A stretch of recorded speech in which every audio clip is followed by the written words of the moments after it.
सो आज हम बात करेंगे आर्टिकल्स के बारे में।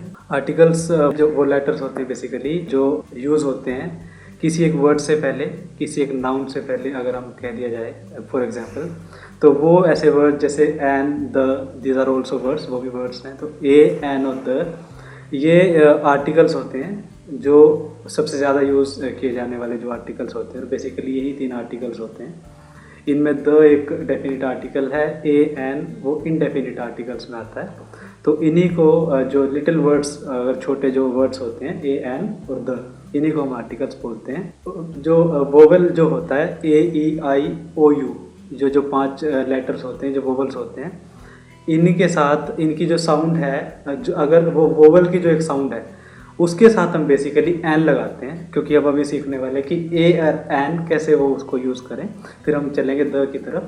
तो अगर हम एग्जांपल के लिए कहें कि अगर बनाना है, बनाना, तो उसके लिए अगर ए या एन में से हमें अगर चुनना पड़े, अगर चूज़ करना पड़े बिटवीन ए एंड एन, तो हम यहाँ पे ए यूज़ करेंगे, बिकॉज बनाना में से ए, ई, आई, ओ और यू ये जो वोवेल्स हैं इनकी साउंड नहीं आती वहाँ पे।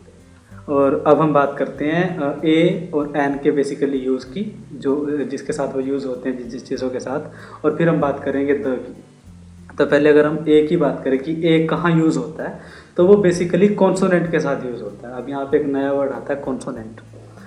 कॉन्सोनेंट एक ऐसा वर्ड है, बेसिकली एक जो कॉन्सेप्ट का नाम है बेसिकली, कि जो एक साउंड होती है, क्योंकि वोवल और कॉन्सोनेंट दोनों ही साउंड पे बेस्ड होते हैं।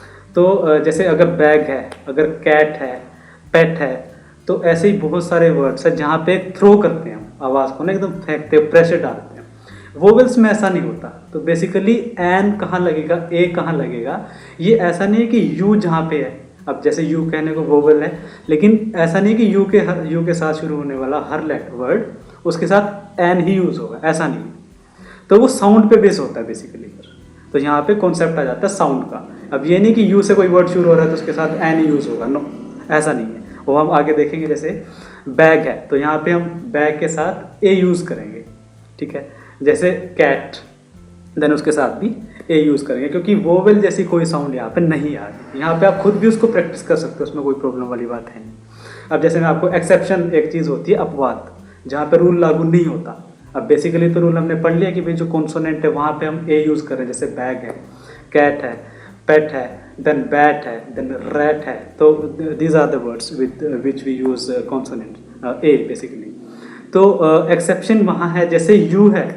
अब यू एक वोवेल है, ए, ई, आई, ओ एंड यू, जो 5 वोवेल्स है उनमें से यू एक वोवेल। लेकिन कुछ वर्ड्स ऐसे हैं दो दे बिगिन विद यू, हालांकि शुरुआत वो यू से होती है, लेकिन ए यूज़ करते हैं, एन नहीं। जैसे मैं आपको बता रहा था कि हर वर्ड यू से शुरू होने वाला, तो वो हम ऐसे उसको एंड ये नहीं लगा सकते आर्टिकल्स, वो गलत हो जाएगा। ए, यूनिवर्सिटी। यूनिवर्सिटी एक ऐसा वर्ड है, अगर हम इसको if spell it out, it will spell UNIVERSITY। University, university, you a sound कोई नहीं आ रही, जो वोवल की जो बेसिकली साउंड होती है। जैसे अगर हम अम्ब्रेला कहें तो अ से एक जो साउंड होती है, बिगिन होती है, तो वो शुरू होती है, वो नहीं आ रही यहाँ पे। यूटेंसिल, यूटेंसिल होते हैं बर्तन बेसिकली, तो यहाँ पे भी यूटेंसिल है, तो यहाँ पे ए यूज़ होगा यहाँ पे, ठीक है। और भी वर्ड्स हैं, जैसे यूरोप है, यूरोप, EUROP एक कंट्री का नाम है।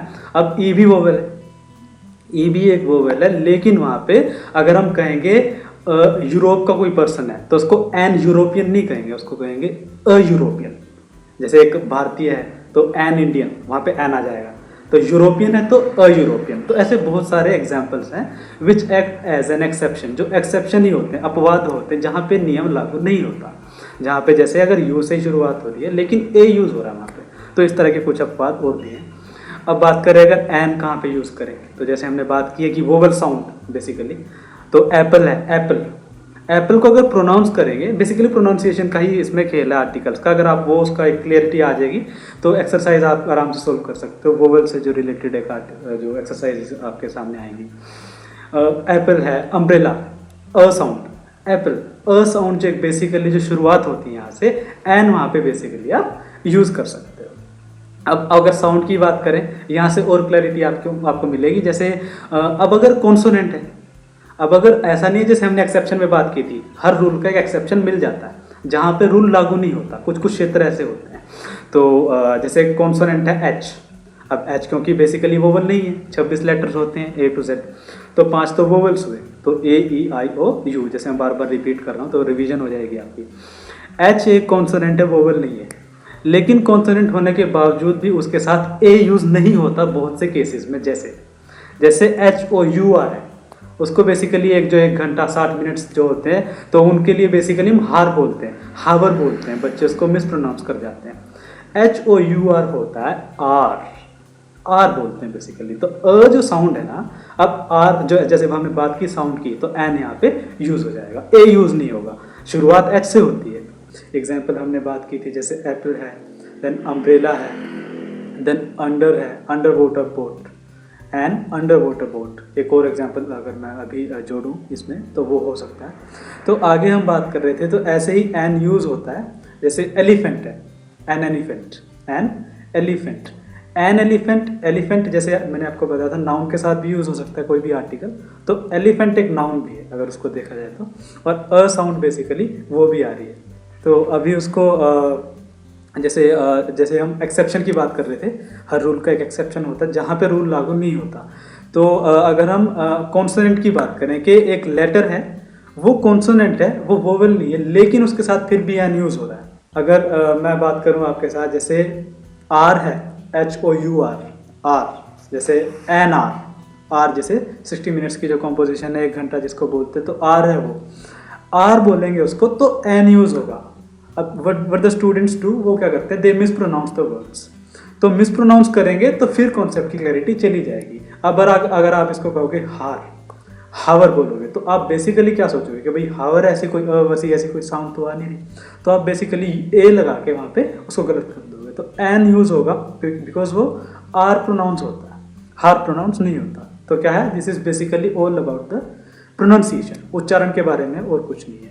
एक और अगर वर्ड मैं आपसे बात करूं, ऑनर, तो एन की जैसे हम अगर और एग्जांपल इसमें ऐड करें, हम जैसे आर की मैंने बात बताई आपको, ऑनर की बात बताई, ऑनर सम्मान होता है जैसे, ठीक है, ऑनरेबल होता है, honourable guest, N honourable guest, honourable नहीं होगा वो। अगर आप मतलब इसको और क्लैरिटी मिले अगर आपको, तो एक वर्ड है हीरो, HERO, हीरो को आप हीरो नहीं बोल सकते, वो बिल्कुल एक कॉन्सोनेंट साउंड से ही आता है हीरो। अब हीरो वहां पे एन यूज नहीं होगा क्योंकि अ साउंड नहीं आ रही, तो वोवल साउंड नहीं है, कॉन्सोनेंट है, साउंड कॉन्सोनेंट साउंड है, तो वहां पे बेसिकली क्या करोगे, ए यूज करोगे, वो करेक्ट हो जाएगा ऐसे। तो ऐसे ही और भी वर्ड है, अगर बेसिक सिंपल देख लिया जाए, इंडियन एक वर्ड है, नेशनैलिटी जो दिखाता है, राष्ट्रीयता कि कहाँ का सिटीजन है, इंडियन है, तो क्या करेंगे, अगर हम मैं एग्जाम्पल बोलूँ आपको पूरा एक sentence, he is an Indian, तो वहां पे एन इंडियन आएगा, ना कि अ इंडियन आएगा। वो बोलने में भी और लगता है, आप खुद भी आपने सुना भी होगा, बेसिकली वो बहुत ज़्यादा जो यूज़ होते हैं वर्ड्स डेली लाइफ में, तो एन इंडियन वहाँ पे यूज़ हो जाएगा।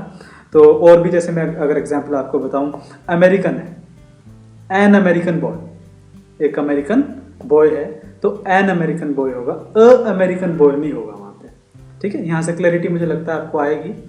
अम्ब्रेला एक वर्ड है, बेसिकली एक वर्ड होता है और यूज भी होता है, यू फॉर अम्ब्रेला बेसिकली बोलते हैं ना, तो वो एक वर्ड है।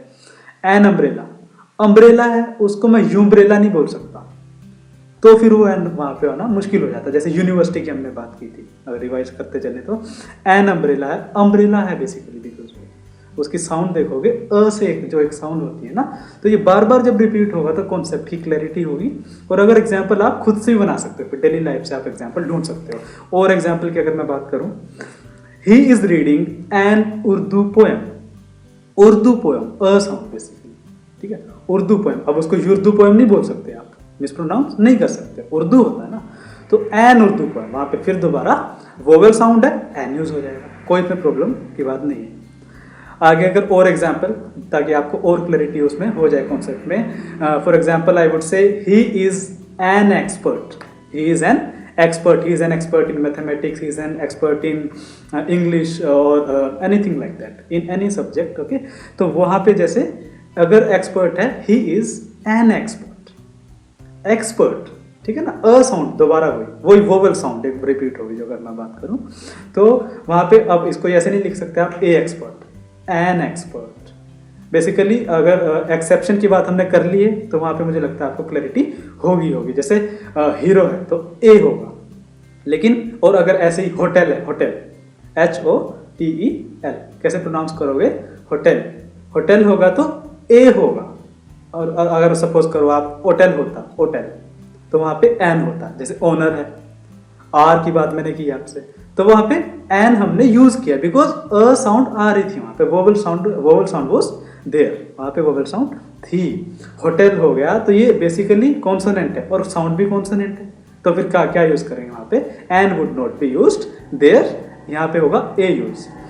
और एग्जाम्पल है बड़े इंटरेस्टिंग, उसमें एक और भी एग्जाम्पल है। जैसे अगर मैं बात करूँ, MLA है, पोस्ट है, member of legislative assembly, he is an MLA होगा या ए MLA होगा? सोचो, एन MLA में एक कॉन्टिन्यूएंस है, एक वो कॉन्टिन्यूटी है, एन MLA है वो, MLA। हिंदी में अगर आप लिख के देखोगे और तब प्रोनाउंस करोगे तब भी एक साउंड वोवेल आएगी ही आएगी। वो क्या होगी? वोवेल साउंड होगी। हाँ, अगर ये होता कि मैं बोलता he is dash member of legislative assembly, तो वहां पे होता ए मेंबर ऑफ लेजिस्लेटिव असेंबली, लेकिन यहाँ पे हमने शॉर्ट फॉर्म में लिखोगे अगर आप तो MLA बनेगा, ठीक है ना? तो M लिखोगे तो M को आप प्रोनाउंस करो आप खुद ही, तो अ साउंड वहां पे आएगी। तो an MLA, he is an MLA होगा, ठीक है। अगर मैं आपसे बात करूं, अगर बोल देते हैं, जैसे अगर किसी ने आपने ग्रेजुएशन की है, पोस्ट ग्रेजुएशन की है, I am BA from Kurukshetra university, तो ऐसे बोल देते हैं when we introduce ourselves sometimes in front of others, दूसरों के सामने कभी कभी जब भी हम अपने आप को इंट्रोड्यूस करते हैं तो बता देते हैं वहाँ पे, जैसे he is an MA in Hindi. अब ऐसे नहीं कहेंगे he has done MA in Hindi, he is an MA in Hindi, an MA, master of arts है वो, मास्टर्स किया उसने हिंदी में, तो एन MA होगा, MA नहीं होगा वहाँ पे, एन MLA होगा। MP है, एन MP होगा, लेकिन where it is member of parliament, full form है पूरी, तब एन नहीं होगा, तब वहाँ पे ए यूज होगा। तो ऐसे बहुत से और भी एग्जाम्पल हो सकते हैं। इसी तरह से अब हम आगे चलेंगे द की तरफ, अब हम बढ़ते हैं कि द कहाँ पे यूज होता है। तो मुझे पूरी उम्मीद है कि अ और एन का जो डिफरेंस है और उनका यूज है वो आपको ठीक ठाक समझ में आ गया होगा। अब हम बात करते हैं द की। So how do we use the? This is the definite article, as I told you, जैसे मैंने आपको बताया था कि ये एक डेफिनेट आर्टिकल है। Now we will be moving on towards the use of this article as to how do we use it, कैसे हम इसको यूज करते हैं। तो अभी बहुत सारे यूज हैं इसके, तो अब सीधे हम यूज पे चलते हैं, तो आपको वहाँ से सीधे क्लैरिटी मिलनी शुरू हो जाएगी। जैसे अगर मैं बात करूँ, स्क्रिप्चर्स होते हैं, स्क्रिप्चर्स बेसिकली उनके साथ होता है जो पवित्र ग्रंथ होते हैं ना, जिनको माना जाता है। जैसे अगर मैं बाइबल की बात करूँ तो वहाँ पे ऐसे नहीं कहोगे I am reading a Bible नहीं होगा, I am reading the Bible, I am reading the Bible. चाहे सुनने में वो ओल्ड लगे, लेकिन द बाइबल होता है, ए बाइबल नहीं होता, ठीक है। द बाइबल वो स्क्रिप्चर है बेसिकली। कुरान एक स्क्रिप्चर है, आपने सुना होगा। स्क्रिप्चर है यानी पवित्र ग्रंथ है। हिंदी में अगर बात करें तो कुरान के साथ द यूज करोगे, क्या करोगे? द यूज करोगे, ठीक है। अगर मैं कहूँ आई हैव रेड अ कुरान, सही नहीं होगा, मैंने कुरान पढ़ी है, नहीं, एक कुरान पढ़ी है, ऐसा कुछ नहीं है। I have read the Quran, I have read the Quran, the use होगा, स्क्रिप्चर है, पवित्र ग्रंथ है वहां पे। द गीता, ऐसे ही द रामायण, तो इसी तरह से वो स्क्रिप्चर होते हैं। अब और द इसके अलावा कहाँ यूज होता है? अगर हम कुछ फेमस प्लेसेस की बात करें, जैसे आपने सुना होगा Taj Mahal, the Taj Mahal, the Taj Mahal, I have visited the Taj Mahal, मैं ताजमहल गया हूं, तो क्या करोगे? The Taj Mahal. I have seen the statue of liberty, मैंने देखा है स्टैच्यू ऑफ लिबर्टी जो अमेरिका में है। द स्टैच्यू ऑफ लिबर्टी, आप इसको ये नहीं कह सकते I have seen a Statue of Liberty, no, because this is one and only in the whole universe, this is the only thing with this name in this whole universe. ये पूरे universe में इस नाम से यही एक चीज़ है बस, स्टैच्यू ऑफ लिबर्टी। और कहीं नहीं मिलेगा आपको, कि आपको कहीं अफ्रीका में भी मिल जाए और इधर यूरोप में मिल जाए, ऐसा नहीं है। अब अगर हम बात करें इंडिया की, जैसे Red Fort, the Red Fort was built by Shahjahan द्वारा बनाया गया था, तो वो रेड फोर्ट के साथ द यूज हो जाएगा। द इंडिया गेट, तो ऐसे इस तरह से प्लेसेस के साथ भी यूज। उसके बाद माउंटेन रेंजेस हैं वर्ल्ड में फेमस हैं, काफ़ी सारी हैं, तो उनके साथ जब हम वाइल नेमिंग दोज उनको जब भी हम प्रोनाउंस करेंगे, उनका नाम लेंगे, तो तब उनके साथ भी यूज़ कर सकते हैं। जैसे माउंट एवरेस्ट, आपने सबने सुना होगा माउंट एवरेस्ट, वैसे जीके की बुक्स वगैरह में जैसे आती है the mount Everest. Karakoram range, जो नॉर्थ हिमालय जो होते हैं, हिमालय की जो एक रेंज है, the Karakoram range. The Nilgiris south में है, तमिलनाडु और केरला में, कर्नाटक का भी कुछ पार्ट है उसमें, जैसे नीलगिरीज क्या है वो माउंटेन रेंजेस का नाम है, पर्वत श्रृंखला का नाम है, the Nilgiris. The Rocky mountains, ये अमेरिका में है शायद, Rocky mountains, the Rocky mountains. The Andes पर्वत है, यूरोप में है, द एंडीज, ठीक है, एंडीज, तो उसके साथ भी यहाँ पे द यूज हो जाएगा। Basically what I mean to say कि वो फेमस जो माउंटेन रेंजेस है, with them we use the, ठीक है। अब रिवर्स हैं, वो भी काफ़ी फेमस रिवर्स हैं, जैसे अगर मैं बात करूं द गैंजेस, गंगा जो एक रिवर है उसको गंगा नहीं बोलते इंग्लिश में, वो गैंजेस बोलता है, क्या बोलता है, Ganges, the Ganges. The Brahmaputra एक रिवर है जो असम और इनकी तरफ जो बहती है, ईस्ट इंडिया में, पूर्वी भारत में, द ब्रह्मपुत्र। अमेरिका में Amazon, the Amazon river. The Nile, basically Hindi में नील है, नाइल एक रिवर है, ठीक है। तो ऐसे वहाँ पे आप यूज़ कर सकते। और द कहाँ पे यूज़ हो सकता है, ऐसे मैं फिजिकल वर्ल्ड की भी बात कर रहा हूँ, और भी यूज़ है इसके, वो आगे हम देखेंगे। With some famous oceans of the world, oceans world की जो सागर हैं वर्ल्ड के, जैसे अगर मैं कहूँ the Indian ocean, Hind Mahasagar है ना, the Bay of Bengal, Bengal की खाड़ी, द अरेबियन सी, अरब सागर। Then we basically talk about the Black Sea, Kala Sagar, the Dead Sea, Mrit Sagar. Then there are many, the Mediterranean Sea, भूमध्य सागर। तो इसी तरह से बहुत सारे जो ओशियंस हैं वहाँ पे भी आप यूज़ कर सकते हो उसको। देन उसको अगर हम किसी को अगर बात करूँ, हम ना कोई चीज़ जैसे पॉइंट आउट करते हैं particular, while pointing out something particular, किसी चीज़ की तरफ इशारा करते हैं। अगर मैं आपसे कहूँ जैसे two person are standing on the terrace और one says to the other, तो एक दूसरे से क्या कहता है, look at the stars, look at the stars, कि भाई सितारों की तरफ देखो, स्टार्स की तरफ देखो। तो स्टार्स के साथ हमने क्या लगा दिया, द यूज कर लिया, लुक एट द स्टार्स, सितारों की तरफ देखो, तो द वहाँ पे स्टार के साथ ही होगा, क्योंकि पर्टिकुलर चीज़ की तरफ पॉइंट आउट कर लेना कि भाई वहाँ देखो।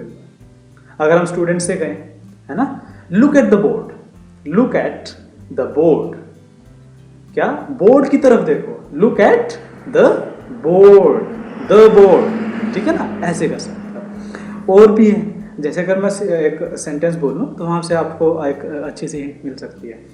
आई am the person whom you met yesterday, yesterday होता है जो गुजरा हुआ। I am the person whom you met yesterday, the person, मैं वही पर्सन हूँ जिससे आप कल मिले थे, the person। अब स्टूडेंट्स यहाँ पे आप बेसिकली फ्रेंड्स ये नहीं यूज़ कर सकते कि I am a person whom you met yesterday, I am an person whom you met yesterday, no, it would be I am the person whom you met yesterday, मैं वही व्यक्ति हूँ जिससे आप कल मिले थे, तो the.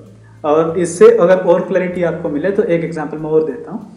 This is the same pen which I lost, the same pen, the same pen which I lost, ये वही पेन है जो मेरा गुम गया था, जो खो चुका था, ठीक है ना। द वहाँ पे कैसे यूज हुआ, ठीक है ना, यानी कोई बिल्कुल पर्टिकुलर चीज, जैसे मैंने look at the stars, look at the board, I am the person whom you met yesterday, then the basically आप अगर ऑब्जर्व करोगे इन्हीं चीज़ों को, इन्हीं सेंटेंसेस को, तो आप पाओगे कि यहाँ पे जो पर्टिकुलर चीज़ें हैं ना, उन्हीं के साथ यूज़ करने के लिए हमने द यूज़ किया, उठाया, तो वहाँ से और क्लैरिटी हो जाती है। और एक यूज़ हो सकता है विद सम प्रेस्टिजियस डिग्निटरीज, जो एक पोजीशन होती है बहुत ही ज़्यादा जो सम्मानजनक, जो ओहदा होता है, पद होता है। अगर आप बात करें, आपने सुना होगा the prime minister, the prime minister, आपने कभी नहीं सुना होगा न्यूज़ में कि भाई a prime minister of India visited Pakistan yesterday, कल भारत के प्रधानमंत्री ने पाकिस्तान का दौरा किया, ऐसा नहीं होता। The prime minister, the prime minister, यानी जो प्रेस्टिजियस जो डिग्निटरी होते हैं, ओहदा जिनका कुछ सम्मानजनक होता है, उनके साथ भी द यूज हो जाता है। अगर हम बात करें आर्मी चीफ, अब ऐसा नहीं करेंगे कि भाई general Bipin Rawat was an army chief, a army chief, no, वो बहुत ही प्रेस्टिजियस है। प्रेस्टिजियस मतलब सम्मानजनक एक होता है, तो द आर्मी चीफ होगा, क्या होगा, द आर्मी चीफ होगा वहाँ पे। जैसे the chief commissioner, the police commissioner, ठीक है ना, ऐसे इनके साथ हम द यूज करेंगे, ए और एन दोनों में से कोई नहीं होगा जी, चाहे वहाँ पे फिर वोवेल ही क्यों ना हो, ठीक है ना। तो और भी है, जैसे नॉर्मल पोजीशन है, अगर जैसे अगर मैं मॉनिटर हूँ क्लास का, तो मैं क्या कहूँगा, I am the monitor of this class, I am the monitor of this class. I would not be saying के I am a monitor of this class, ऐसा नहीं होगा, आई एम द मॉनिटर होगा, ठीक है। अब ध्यान रखना, अगर ऐसे सेंटेंसेस आते हैं तो वहाँ पे चूज करने में आपको आसानी रहेगी।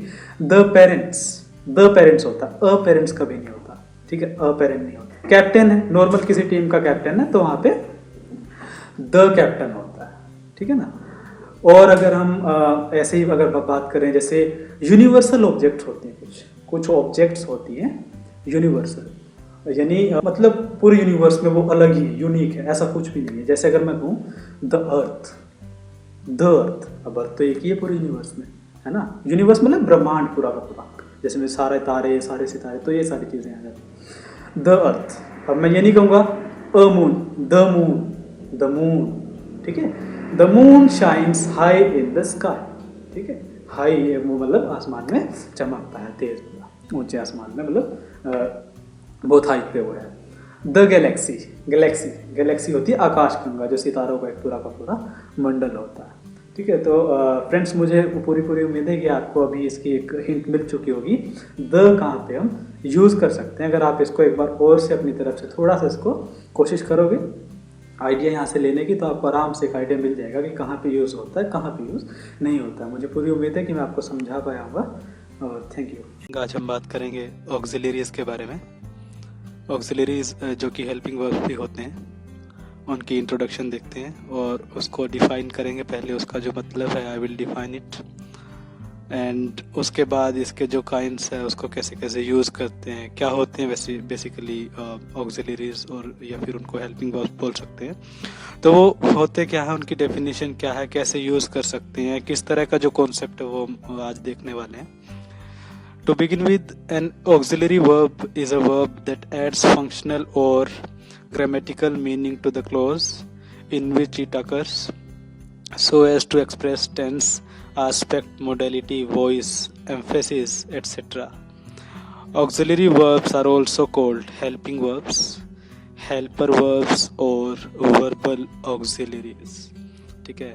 उनके नाम दिए गए हैं, हेल्पिंग वर्ब्स भी बोल सकते हैं, देन हेल्पर वर्ब्स और verbal auxiliaries are another names for the same concept, ठीक है। क्या करते हैं, फंक्शनल मीनिंग ऐड करते हैं या फिर ग्रामेटिकल मीनिंग ऐड करते हैं अगर, तो उनको ऑक्सिलरीज बोला जाता है। जैसे अगर हम टेंस की बात करें, बेसिकली टेंस क्या बताता है, टाइम बताता है, ठीक है। जैसे नाउन क्या बताता है, नेम बताता है, ठीक है। ऐसे ही टेंस टाइम बताता है, सीधा सा मतलब यही है टेंस का कि वो टाइम बताएगा, टाइम की तरफ इशारा करेगा, ठीक है, समय बताएगा।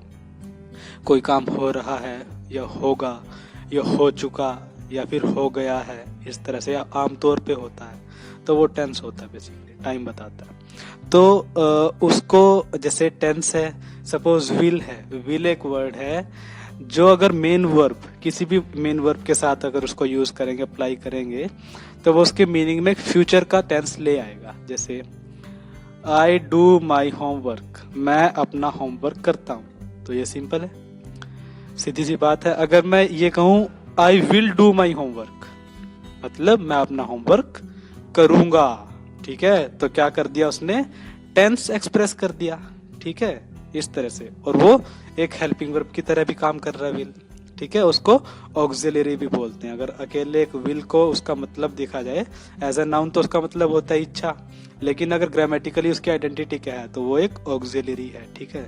ऐसे आस्पेक्ट होता है, he is not of this opinion और he does not have this opinion, ठीक है, उसका ऐसा ओपिनियन नहीं है, तो इस तरह से कह सकते हो, ठीक है। तो डज भी एक ऑक्सिलरी की तरह वहां पे काम कर रहा है, यानी हेल्पिंग वर्ब की तरह काम कर रहा है, ठीक है। वो आगे हम पढ़ेंगे।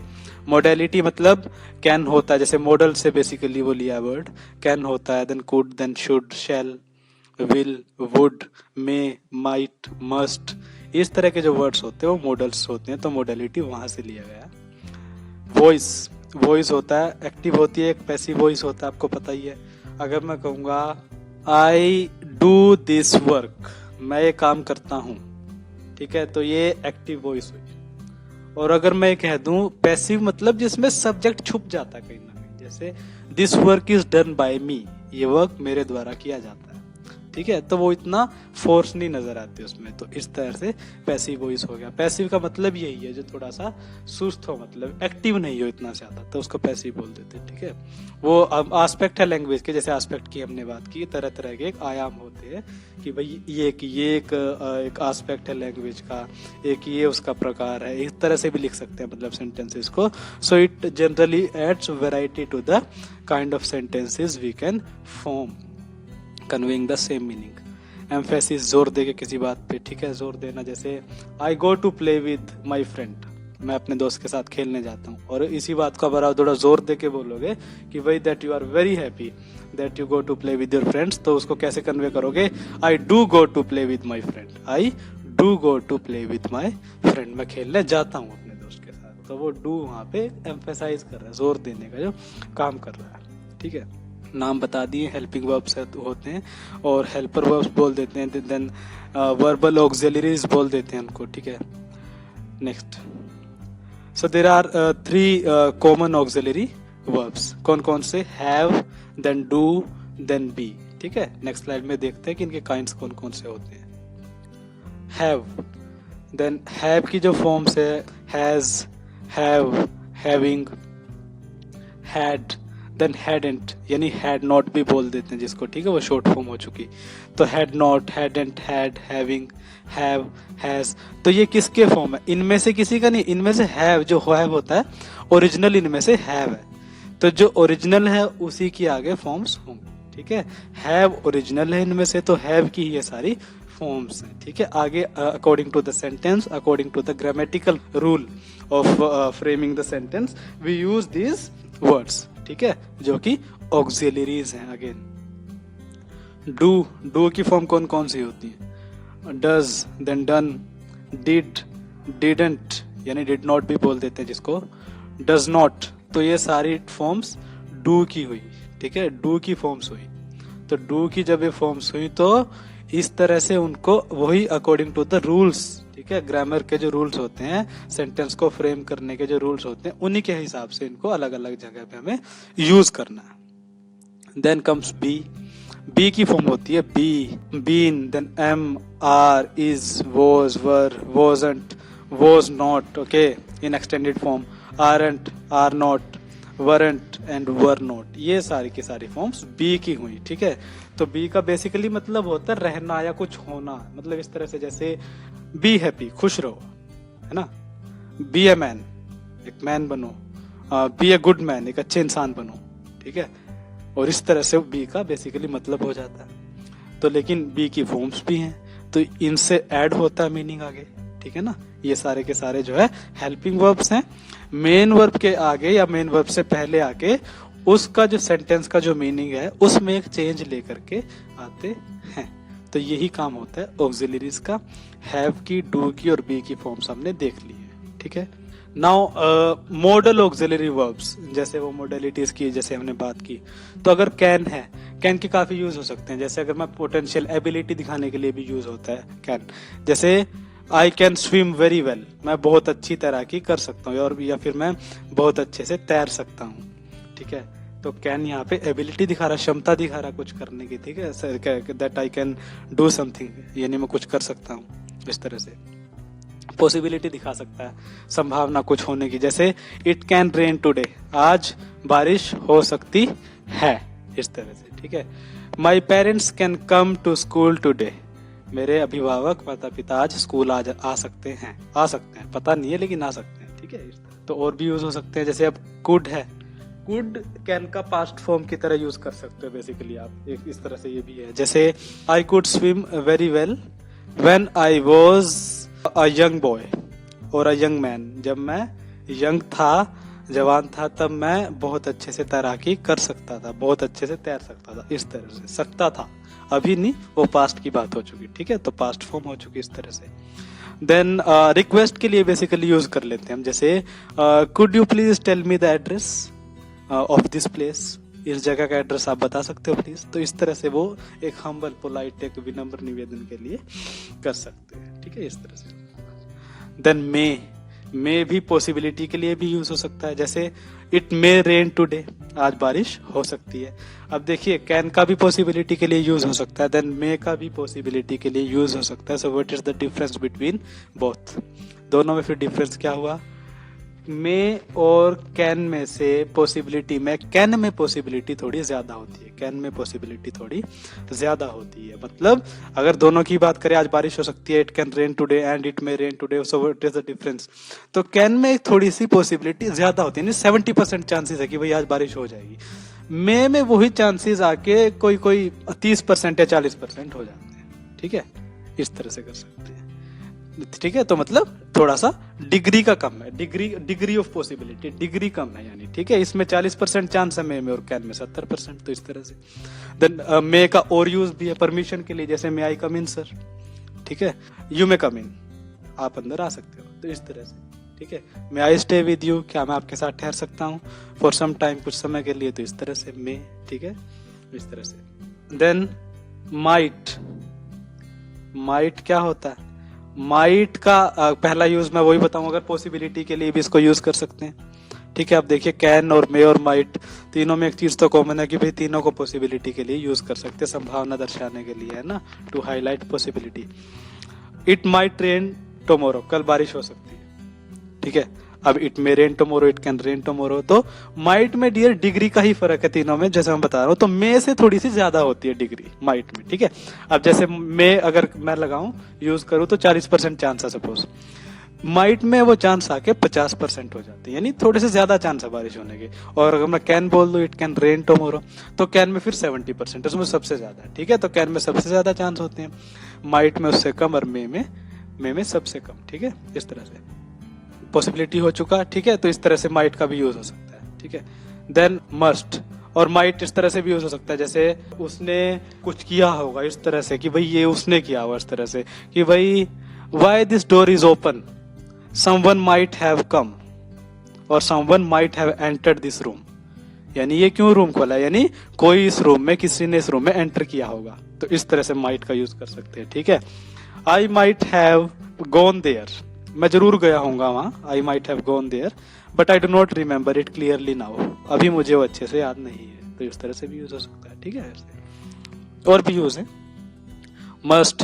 मस्ट होता है स्टूडेंट्स, कोई काम करना ही पड़ेगा, अगर ऐसे रूल्स के अकॉर्डिंग, अगर लीगली अगर हम किसी को फोर्स करें कुछ करने के लिए, जैसे you must come on time in the office, ठीक है, ऑफिस तुम्हें टाइम पे आना पड़ेगा, मस्ट, ठीक है, otherwise punishment could be mated out, इस तरह से कर सकते हैं, ठीक है, कि भाई मस्ट का ऐसे यूज हो सकता है, ठीक है। कोई फोर्सफुली के अंदर या एक बाहर से प्रेशर आता है, जैसे तो बाहर से है, अंदर से प्रेशर आता है, खुद ही एक अपनी जो कॉन्साइंस है, अपनी जो आत्मा होती है, वो हमें कई बार ऐसा होता है कि भाई कुछ करने के लिए बाध्य करती है, जैसे कोई काम हमें, जैसे we must help the poor, हमें गरीबों की मदद करनी चाहिए, मस्ट करनी ही चाहिए, ठीक है। तो ये किसका, अगर नहीं करेंगे तो पनिशमेंट तो मिलेगी नहीं, लेकिन वो अंदर से कॉन्साइंस की बात होती है, ठीक है, अपनी एक आत्मा की बात होती है, ऐसे इस तरह से मस्ट का यूज कर सकते हैं, ठीक है।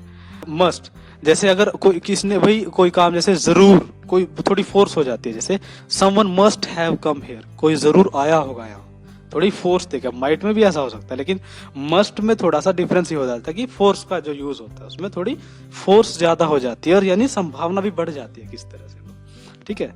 देन ought to और should में डियर डिफरेंस नहीं होता इतना, मतलब सेम होता है, एडवाइस देने के लिए जैसे इसका मेनली यूज करते हैं, जैसे मैं शुड से शुरू करूंगा फिर ought to पे आएंगे। शुड का मतलब क्या है भाई, शुड का कोई काम करना चाहिए, जैसे एडवाइस देने के लिए, जैसे यू शुड वॉक डेली, तुम्हें हर रोज वॉक करनी चाहिए, टहलना चाहिए हर रोज, ठीक है। तो इस तरह से शुड का यूज हो सकता है।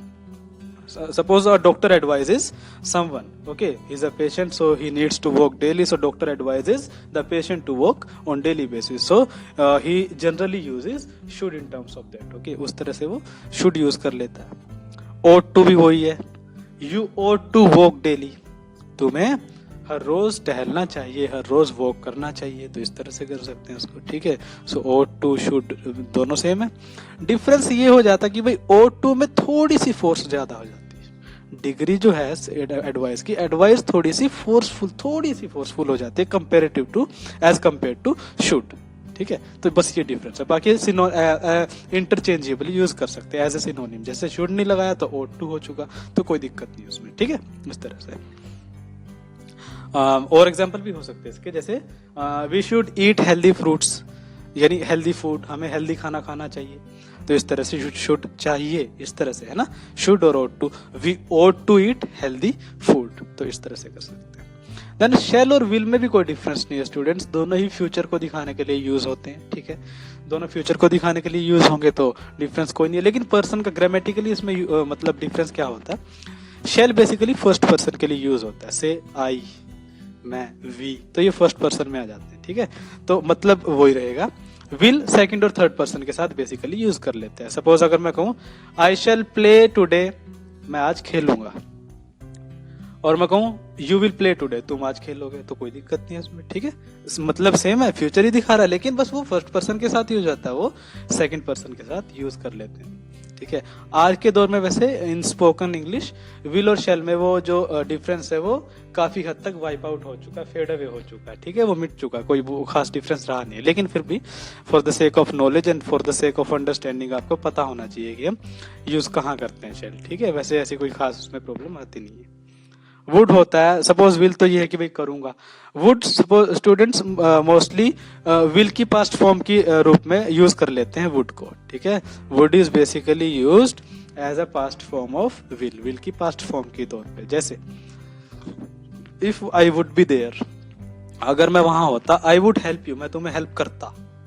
देखिए विल तो है आई विल हेल्प यू, मैं तुम्हें हेल्प करूंगा, और वुड है कि भाई मैं तुम्हें हेल्प करता, तो वो तो डिफरेंस हुआ ना। अब वो वुड है, करता, अभी वो पास्ट की बात हो चुकी है। So he was not able to do this but now, ठीक है, because suppose he was not there, वो वहां नहीं था। अगर होता तो ये होता, ये नहीं होता तो ऐसे होता, होता, करता, जाता, इसका मतलब ये है कि वुड यूज होगा वहां पे, क्योंकि अब तो हो चुका जो होना था, लेकिन वो पास्ट की बात हो चुकी है। But we are discussing it now in the present, अभी हम उसको सिर्फ डिस्कस कर रहे हैं कि भाई ऐसे होता तो ये होता। Suppose if I would be in your place, I would top the class, अगर मैं तुम्हारी जगह होता तो मैं टॉप करता क्लास में, होता, करता, ठीक है। तो इस तरह से हो गया, अब हुआ तो नहीं ना ऐसा, लेकिन वो सिर्फ डिस्कस कर रहे हैं अभी, ठीक है। ऐसे तो वुड को पास्ट के फॉर्म में यूज कर लेते हैं। एग्जाम्पल्स देखिए ऑक्सिलरी वर्ब्स के, जैसे हमने बात की है अभी। शी वॉज बेकिंग अ पाई, पाई इस तरह की मिठाई होती है, केक जैसी। पाई फॉर डेजर्ट, डेजर्ट होती है मिठाई के लिए, डेजर्ट होता है जैसे खाने के लिए। डेजर्ट में क्या है ऐसे पूछते हैं ना, तो मिठाई में क्या, मीठे में क्या है बेसिकली, तो मीठे के लिए और मिठाई के लिए यूज हो जाता है, DESSERT, ठीक है, dessert. She was baking a pie for dessert, यानी केक बना रही थी मिठाई के लिए, ठीक है, मीठे के लिए। तो वो वॉज, देखिए बेकिंग मेन वर्ब है, वॉज, ठीक है, हेल्पिंग वर्ब है ना, यानी ऑक्सिलरी वर्ब है यहाँ पे, और हाईलाइटेड भी है, ठीक है, डार्कन है ना ब्लैक से, तो वो है। तो मेन वर्ब के साथ आके उसका मीनिंग चेंज कर रहा है, ठीक है, ऐसे। Dad has been working hard all day, dad पूरा दिन कठिन मेहनत कर रहे हैं। हैज बीन क्यों लगाया स्टूडेंट्स, यानी कंटिन्यूअसली कर रहा है पूरा दिन बिना रुके, without taking a break, he has been working hard all the day, ठीक है, इस तरह से। तो has been working hard all day, इस तरह से हैज बीन, ठीक है। बेसिकली हैज बीन वर्किंग कौन सा टेंस है, प्रेजेंट परफेक्ट कॉन्टिन्यूस टेंस होता है। जब हम टेंसेस की बात करेंगे तो उसमें फिर वो बात करेंगे। The bed was made as soon as I got up, जैसे ही मैं उठा बेड, फिर दोबारा से उसको तह लगा दिया गया, सब कुछ जैसे वो बिस्तर मेरा दोबारा से सेट कर दिया गया, ठीक है। तो वॉज मेड, ठीक है, बनाना यानी वही तह लगा देना, अच्छे से उसको रख देना, बेड को सही कर देना दोबारा से, वैसे ही, ठीक है, इस तरह से। The bed was made as soon as I got up, जैसे मैं उठा बेड दोबारा से ठीक कर दिया गया, ठीक है, जैसे ही। तो वॉज, हैज बीन, वॉज, देख, ठीक है।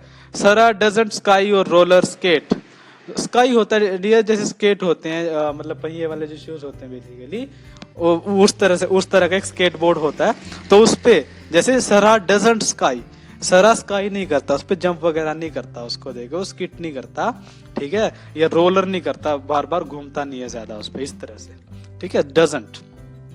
डिड मैथ्यू ब्रिंग कॉफी, क्या मैथ्यू कॉफी लाया, तो डिड हेल्पिंग वर्ब है, ऑक्सिलरी वर्ब है और डू की फॉर्म है।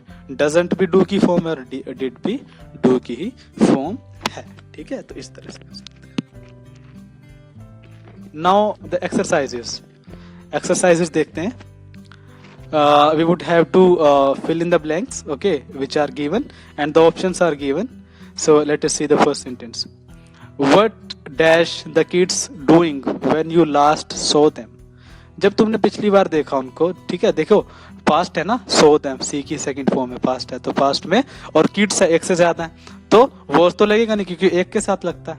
अब वर बचता है स्टूडेंट्स, ठीक है ना। So what were the kids doing when you last saw them, जब तुमने पिछली बार देखा उनको, ठीक है। ऐसा नहीं होगा what are the kids doing, because तो पास्ट की बात है ना, और आर प्रेजेंट के साथ लगता है, तो ये तो खत्म होगी पॉसिबिलिटी। डिड लगेगा नहीं, डिड के साथ डूइंग नहीं होता, ग्रामेटिकली रूल, ठीक है, ग्रामेटिकली वो इनकरेक्ट हो जाएगा। बीन के साथ भी ये जो आईएनजी फॉर्म है वो नहीं लगती बेसिकली, ठीक है, इस तरह से। Carla dash always wanted to try sky diving, Carla has always wanted to try sky diving, यानी कार्ला ने हमेशा चाहा है स्काई ड्राइविंग करना। अगर मैं ये कहूं was always wanted, Carla was always wanted to try sky diving, कोई सेंस नहीं बनेगी। डजंट ऑलवेज वांटेड, नो बिल्कुल भी नहीं, क्योंकि डजंट होता तो वर्ब की फर्स्ट फॉर्म होती है यहाँ पे, इस तरह से। Is wanted, is always wanted incorrect है, ठीक है, जैसे वॉज इनकरेक्ट है तो इज भी इनकरेक्ट है। हैव ऑलवेज वांटेड ऐसे इनकरेक्ट होगा क्योंकि कार्ला है तो एक के साथ हैज लगता है, ठीक है। हैज और हैव में बेसिकली डिफरेंस कोई नहीं होता मीनिंग के सेंस में, ग्रामेटिकली डिफरेंस ये होता है प्लूरल के साथ बेसिकली हैव लगा देते हैं, ठीक है। I is an exception, I exception है वहां पे, ठीक है, क्योंकि आई सिंगुलर है तब भी हैव लगता है, तो वो अपवाद होगा जहां पे रूल लागू नहीं होता। तो एक के साथ हम हैज और एक के साथ हैव लगाते हैं, तो एक है भी तो सिंगुलर है ना, तो हैज यहाँ पे यूज हो जाएगा, ठीक है, तो इसीलिए वो हाईलाइटेड है। Next, where dash you go on summer vacation, कहाँ जाते हो समर वेकेशन पे, मतलब कहाँ गए। Did, where did you go on your summer vacation, तुम समर वेकेशन पे कहाँ गए, ठीक है। देखो वर नहीं लगेगा, वर के साथ तो आईएनजी होता तो करेक्ट इनकरेक्ट हो गया। Where been you go incorrect है, ठीक है, सेंस नहीं बनेगी। Where are you go, no, are you go बिल्कुल नहीं होगा, जब वर नहीं लगेगा तो आर भी नहीं लगेगा, ठीक है ना। Where does you go, no, you के साथ कभी डज नहीं लगता, अगर डू लगता है या फिर डिड लगता है, ठीक है। अब डू और डिड में से डिड लगेगा क्योंकि पास्ट की बात हो रही है। Where did you go on your summer vacation, तुम समर वेकेशन पे कहाँ गए, इस तरह से कर सकते हो। और वैसे भी डू इसमें ऑप्शन भी नहीं है, फिर तो हम कंटेम्पलेट करते हैं, सोचते हैं उसको कि डू प्लेस करें यहाँ पे, लेकिन डू नहीं है तो फिर जो बेस्ट ऑप्शन होगा वो डिड होगा। Why do you think she dash call you like she said she would, मतलब तुम्हें क्या लगता है उसने तुम्हें क्यों कॉल नहीं की, जैसा उसने कहा भी था कि वो करेगी। didn't, कि भाई तुम्हें क्यों लगता है कि भाई मतलब तुम्हें क्यों लगता है she didn't call you, कि उसने तुम्हें कॉल नहीं की। she didn't call you, ठीक है, like she said she would। अब देखिए मीनिंग की सेंस भी बननी चाहिए स्टूडेंट्स, ऐसा नहीं कि ग्रामेटिकली कोई सेंटेंस बस करेक्ट लग रहा है आपको तो आपने उसको प्लेस कर दिया, एक नेचुरली साउंड भी लगना चाहिए कि भाई हाँ एक वो सेंस भी बननी चाहिए, इस तरह से। Why do you think she didn't call you, ठीक है, like she said she would, कि भाई वो कॉल करेगी लेकिन कॉल नहीं की ना उसने, she didn't call you। अब she hasn't call you, no, hasn't होता तो called होता, फिर has के साथ तो थर्ड फॉर्म लगती है, पॉसिबिलिटी खत्म।